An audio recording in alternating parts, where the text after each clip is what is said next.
His parents coldly abandoned their 13-year-old son at a random train station just to see if he could take care of himself. You think that's some kind of twisted life lesson? Or the beginning of a rebellion that made the whole family pay the price? Want to know who that kid really is? Stick around and see how that brutal lesson spun everything out of control. Ryan Mitchell grew up behind cold white stone walls, where everything was decorated with money except love. The house sat on the outskirts of Lake Forest, about a 40-minute drive from Chicago. A 3-story mansion with a pool, tennis court, gym, and pricey artwork swapped out each season. That's where Ryan lived, with his parents and older sister, a family that looked like they belonged on the cover of an architecture magazine. But stay there long enough, and you'd notice something missing. Laughter. Ryan was 13, small for his age, pale brown eyes, slightly sunken cheeks. Nothing about him stood out except the way he always looked like he was asking permission just to exist. At home, no one asked what he thought, what he wanted, or how he felt. Everything was already decided, already planned. The only thing expected of him was simple. Don't ruin the family image.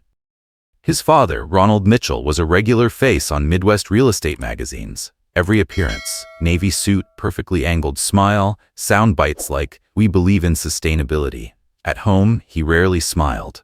And when he did, it was that crooked smirk he wore after mocking his son. What kind of son are you? Weak as a noodle. You blush talking to a teacher. Who's ever going to trust you? The boy needs to learn how to push back, not sit there like a damn fish. When Madison was his age, she was already making an impression at parent-teacher meetings. That last one, he said it more than anything else. Madison Mitchell, 16 years old, smart, pretty, articulate. Dad's favorite. Mom's pride. She was taught how to walk like a diplomat, how to smile on cue, how to sit up straight during scholarship interviews. Ryan, he was taught to sit still, fold his hands, eat quickly, and stop wearing your mother out. His mom, Veronica, was as cold as the glass wall in the living room.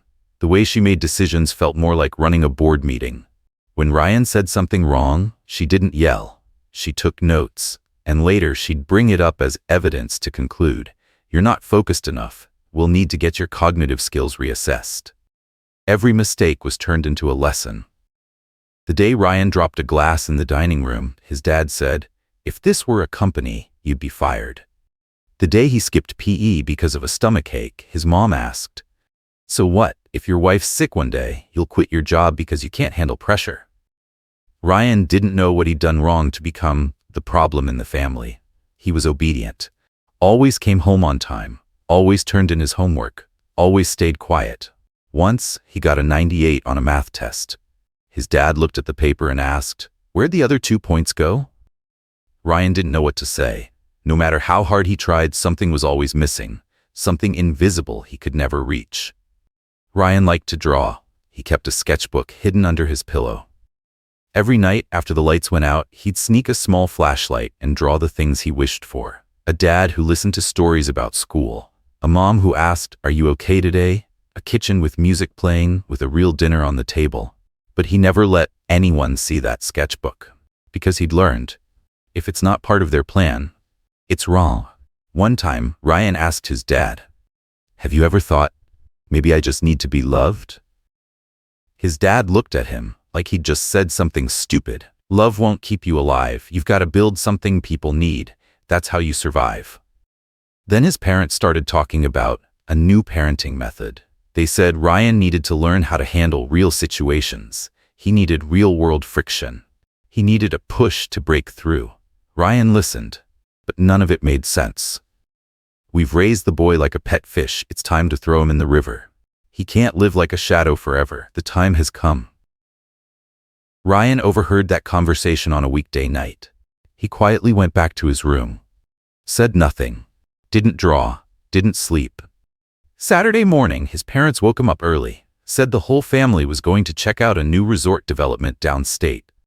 Ryan didn't ask anything, just got dressed and got in the car like always.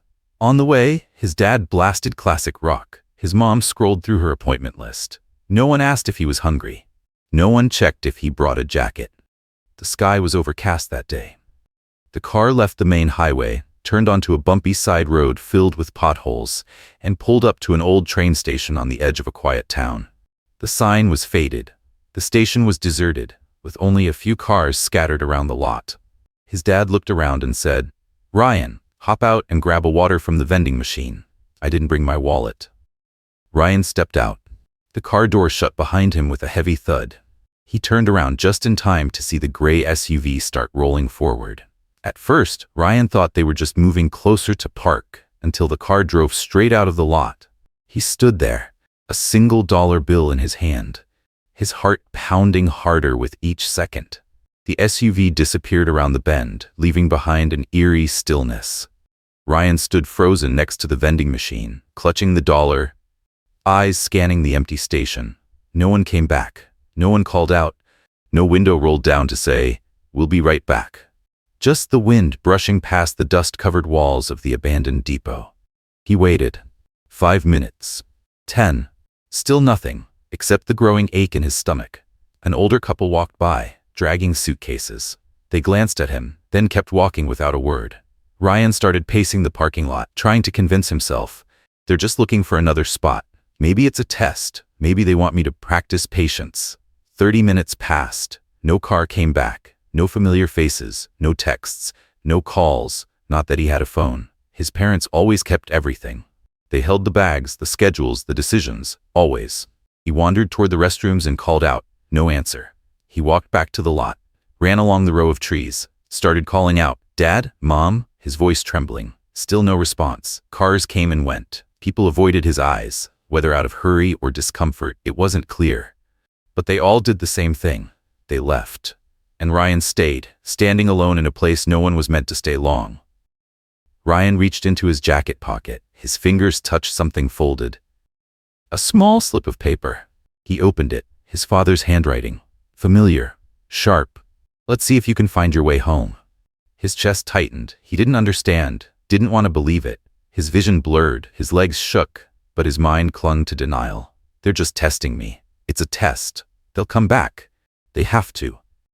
Another 20 minutes passed. The wind picked up.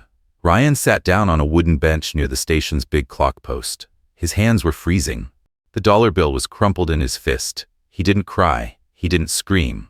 He just curled into himself, arms wrapped around his shoulders, as if that could somehow hold his heart together. A group of teenagers walked by. One of them looked at Ryan, whispered something, then laughed. That laugh, it sounded just like his dad's laugh when he was angry. Ryan stood up, quickly moving toward the closed ticket counter. "Excuse me, sir. Have you seen my parents?" He asked a janitor nearby. The man shook his head without really looking at him. "Nope. What are you doing here alone, kid?" "They told me to get water, then they drove off. There's no train today. Ticket window's been closed." Ryan turned away, walking faster, his head spinning, his heart pounding. Every stranger that passed made him flinch, either afraid they'd ask something, or worse, that they wouldn't say anything at all. He started to stumble, gripping the railing to keep himself from falling. He walked over to the vending machine, pressed a few buttons, then slid in the crumpled dollar. Nothing came out. He hit the glass, just once, not hard. Like he was trying to prove something still worked. Dusk set in. The parking lot thinned out. The station was nearly empty. Streetlights flickered dimly. Ryan curled up again on the old bench, pulling his hands into his sleeves, tucking his neck down. His eyes stayed wide open, unblinking. He didn't cry anymore, didn't react. It was like his brain had shut off the part that felt. A distant fire truck siren echoed. The night air turned sharper, dry and cold, slipping through the thin fabric of his jacket. Ryan started to shiver. He wasn't sure if it was from the cold or the fear. He stood again, tried the station building. Lights off, door locked. He knocked on the glass, no response. He walked back and chose a bench near the window, thinking, maybe if someone came, they'd see him. At 10 p.m., exhaustion pulled him under for a moment. He drifted off, head resting against the side of the bench, mouth dry. Sleep came in broken waves, startled awake by strange sounds. Rubber wheels scraping the curb, a heavy breath from someone walking past, the wind slamming into the old metal roof. Around midnight, a beam of flashlight swept across his face, jerking him awake. A man in a security uniform was standing in front of him. "Hey kid, What are you still doing here this late? Ryan sat up fast, his mouth opened, but no sound came out. You lost? The guard asked, his voice a little gentler now. My parents, they left me here. They drove off. The man stared at him for a few seconds, not quite convinced. But then, as if something clicked, something didn't sit right. He gave a slow nod. All right, come on. I'm gonna call the police. Don't be scared. For the first time that whole day, Ryan felt like he wasn't completely alone. It wasn't a warm feeling. It wasn't safe. It was just a little less terrifying. The security guard brought Ryan into a small back office behind the station. There was a landline phone, a duty logbook, and an old leather chair with a tear in the armrest. Ryan sat quietly, hands tightly clasped, his face pale. The guard made him a cup of warm water, set it down in front of him, no pressure. The police arrived about 20 minutes later. One officer, Shelby, mid-40s, calm voice, started asking questions. Full name, home address, parents' names, why he was here. Ryan answered each one, voice hoarse, eyes fixed downward. They left me, told me to get water, then they just drove away. Has anyone in your family done something like this before? Not like this, but they always say, I have to learn to be independent. Officer Shelby wrote that down, then asked for his parents' phone number. Ryan knew it by heart. He dialed, put it on speaker. The line rang. After a pause, a man's voice came on, Ronald Mitchell. Hello? Good evening, this is the Elkhart Police Department. We're calling about Ryan Mitchell. Ryan? Yes. Your son was found at the South Station. A security officer located him around 11 p.m. What? He's pulling this stunt again? Mitchell's voice shifted, fast, sharp, like flipping a switch. We need to confirm details. The boy says he was left behind. He ran away. It's not the first time. He tends to make things up when he doesn't get what he wants. This is probably just another attention stunt. Officer Shelby glanced at Ryan, who was staring down at the floor. His fists were clenched tight. We'll need you to come in to confirm guardianship and take him home. At this hour? In the middle of the night? I've got an early meeting tomorrow. I'll follow up in the morning. The call ended. Shelby hung up. He sat in silence for a few seconds. They're not coming tonight, he said softly. Then he called a local youth intake unit. About an hour later, Ryan was taken to a nearby shelter. A small building, red brick walls, soft yellow lights. No noise, no chaos. Everything strangely quiet. A staff member named Becca brought him in, gave him a blanket, a toothbrush, and a simple set of cotton clothes. Are you hungry? No. Do you want to call anyone? No one to call. He lay down on a single bed, pulling the blanket up to his chin. No tears, no words, just stared at the ceiling until his eyes finally shut. The next morning, Ryan was led to a small room, upholstered chairs, a few framed prints on the wall. Waiting for him was a brown-skinned man, about 50, already seated, Gregory Lane, the center's in-house therapist. Ryan, right? You can call me Greg. No tests here, no right or wrong answers, just talking. Ryan didn't reply, but he sat down. They say you made this up, but that feeling, being left somewhere strange alone, that's not something a kid invents. I know. I've been there. 1983. Greg looked at him, no pity, no pressure.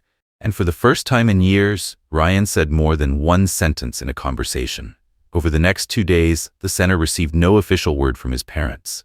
Every call was deflected by a secretary. They're in a meeting. Even Madison, his sister, never showed. Ryan asked Greg, if they don't come get me, what happens? Then we keep you here while investigators look into everything. You're not alone, Ryan.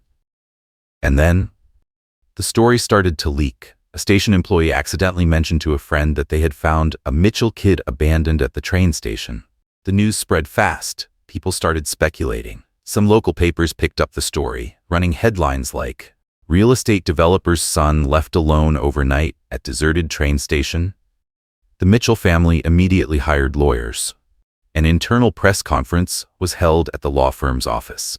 A spokesperson declared, Ryan has a history of mild psychological instability, including tendencies to withdraw socially and fabricate stories to avoid stressful situations. The family is actively seeking positive psychological support for him. The shelter received a directive not to disclose any more details for the child's psychological safety. But they knew the story was being twisted. Ryan was instructed to avoid the media. Greg told him, they'll do everything to dodge responsibility, but you're not wrong. They won't face any consequences, right? Maybe not, but you telling the truth, clearly and accurately, is the one thing they can't keep denying. Ryan nodded, softly but sincerely. 3 days later, when a reporter tried to approach the facility, security was tightened. Ryan's schedule was kept confidential to avoid disruption. That night, he opened his sketchbook again, drew the train station wall, the wooden bench, the guard stepping forward, flashlight shining straight into his eyes. Under the drawing, he wrote a line. If this was a test, they failed themselves. Greg kept the note Ryan wrote that night private, didn't send it anywhere, didn't report it to anyone. He just folded it carefully and said, "Hold on to this. Use it only when you truly want people to listen." Ryan started waking up earlier, exercising with other kids. Not many words, but his eyes stopped avoiding contact. At breakfast, he asked to carry his own tray, did his laundry, learned to plan his days, and every night he drew. His drawings weren't so dark anymore. Still the station, still shadowy figures walking, but now with details, signs, lights, the city name, even reflections on glass. Ryan said he was recording evidence in a way harder to twist than words. In his second week at the center, Greg introduced someone new, Andrew Torres, an independent advisor brought in to assist the case. Andrew was tall, bald, wore black-rimmed glasses, and spoke slowly. On their first meeting, he handed Ryan a blank sheet of paper and a pen. "Write your name, but not the one on your birth certificate, the name you want to be called." Ryan stayed silent, but he wrote, his handwriting shaky but clear. "Caleb." Andrew didn't ask why. He just nodded and took the paper. "You don't have to use this now, but if ever you feel erased from the story, remember, you've already taken back your place." That conversation lasted nearly an hour. Andrew didn't dig into the pain. He simply asked, "If you're not the problem, they say you are, then what are you?" Someone who knows everything they do is wrong, but not loud enough to make them stop. And now, I don't want to be silent anymore. On the 8th night, just before 11 p.m., a staff member knocked on Ryan's door. "Someone's here to see you. She says her name's Madison." Ryan stepped out. In the quiet courtyard under soft yellow lights, Madison stood waiting. Hoodie up, dark circles under her eyes, no makeup. "Are you okay?" she asked quietly. "Still breathing." They were silent for a moment. Then she held out a burgundy leather notebook. "Mom left this in my car. I didn't want to keep it long, but I can't pretend I don't know anymore."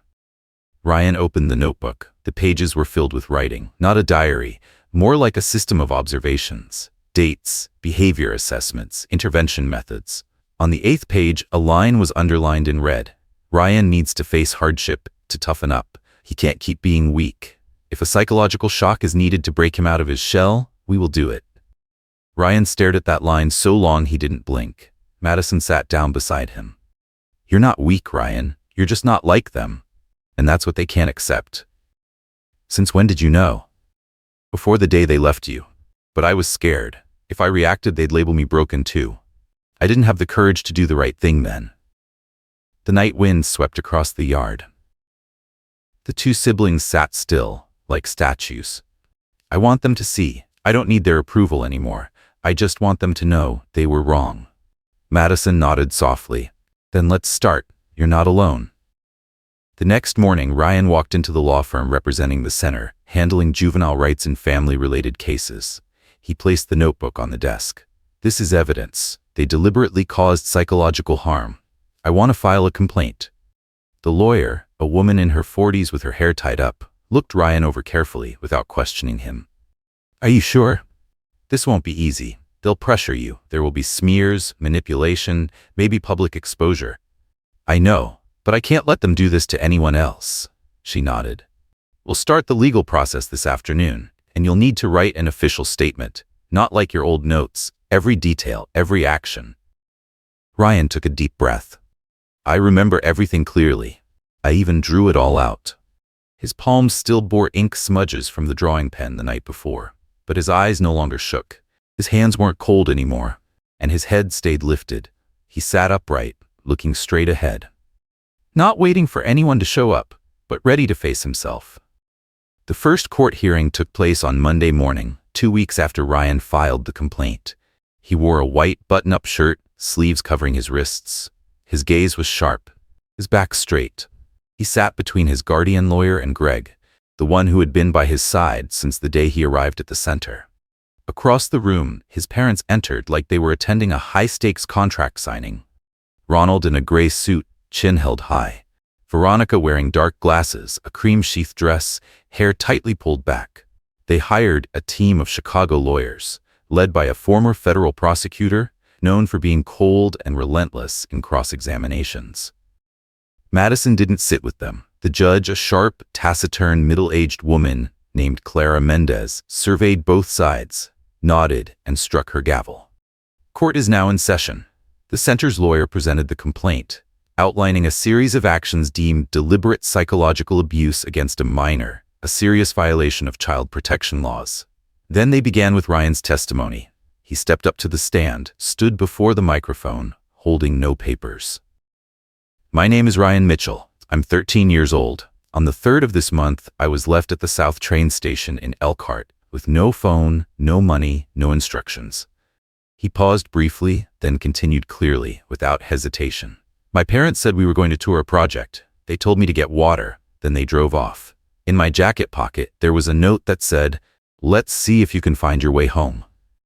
The family's lawyer objected gently. "There's no proof that note came from the parents." Ryan's lawyer nodded, but said nothing. Instead, she handed the court a burgundy leather notebook, the personal journal of Veronica Mitchell. The judge flipped through a few pages, frowning when she reached a line marked in red. "Ryan needs hardship to toughen up. He can't keep being weak. If psychological shock is needed to break him out of his shell, we will do it."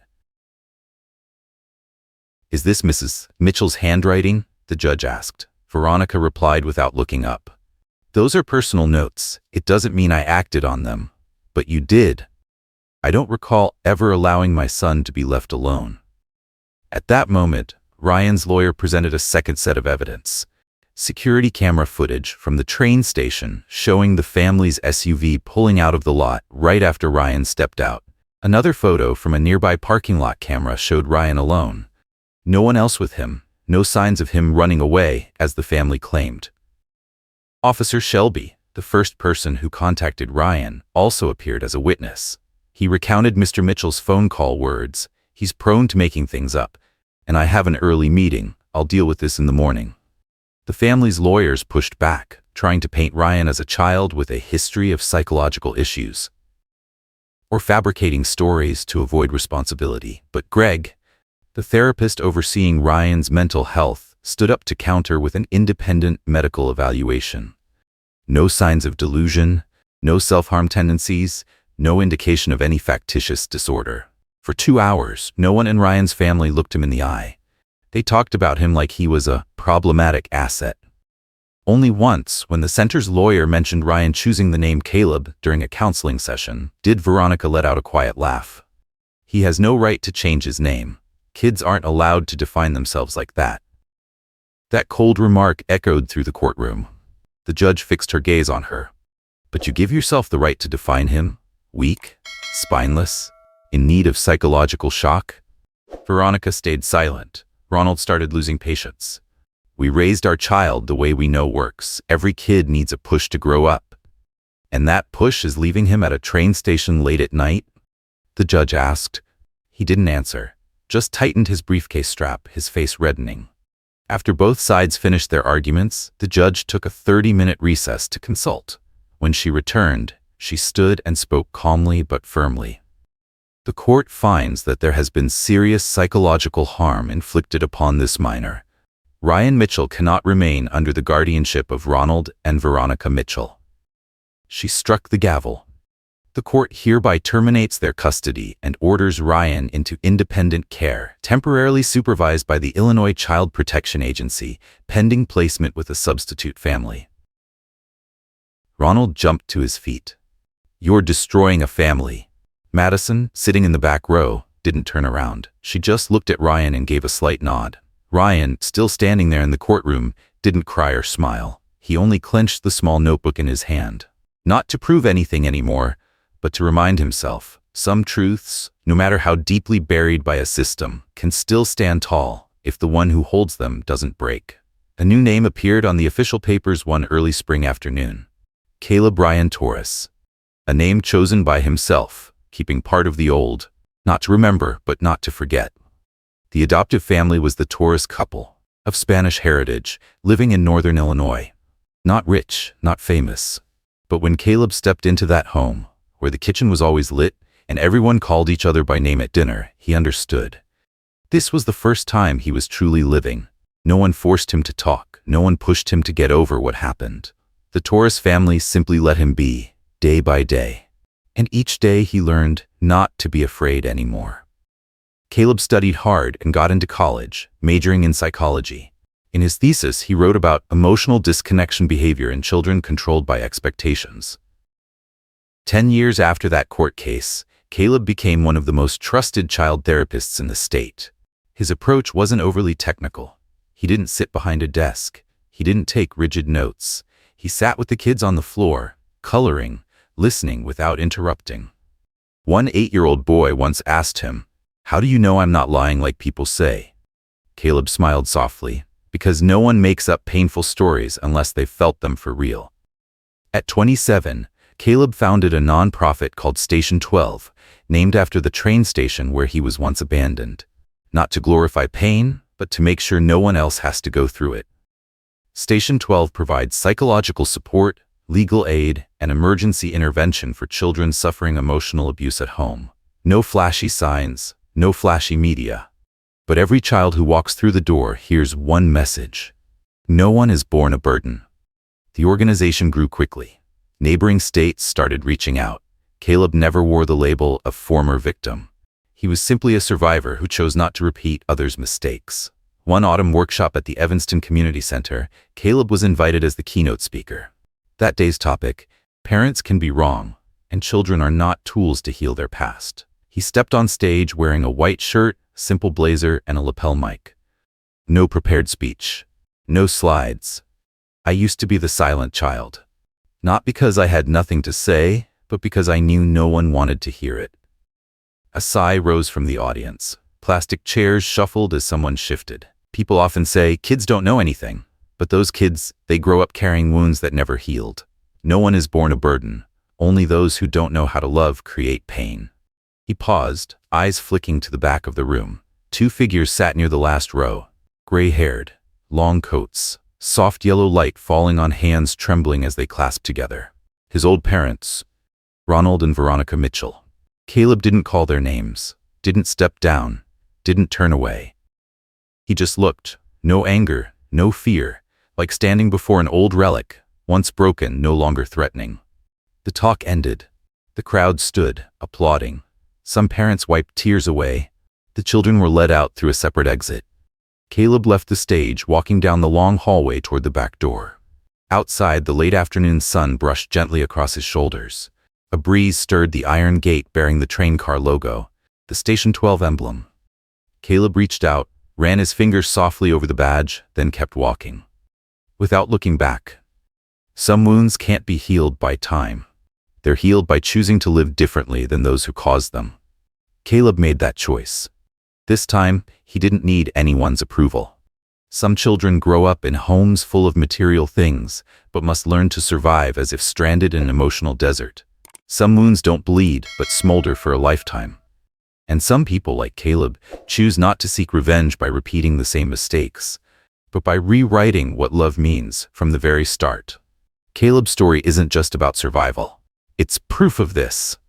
No one has the right to decide your worth, not even the ones who gave you life. What if one day, the person closest to you becomes the one who hurts you the most? Would you stay silent and forgive, or stand up and define yourself? If you've witnessed or gone through something similar, share your story in the comments below. We want to hear from you. And don't forget to subscribe so you won't miss the real, deep stories that need to be told.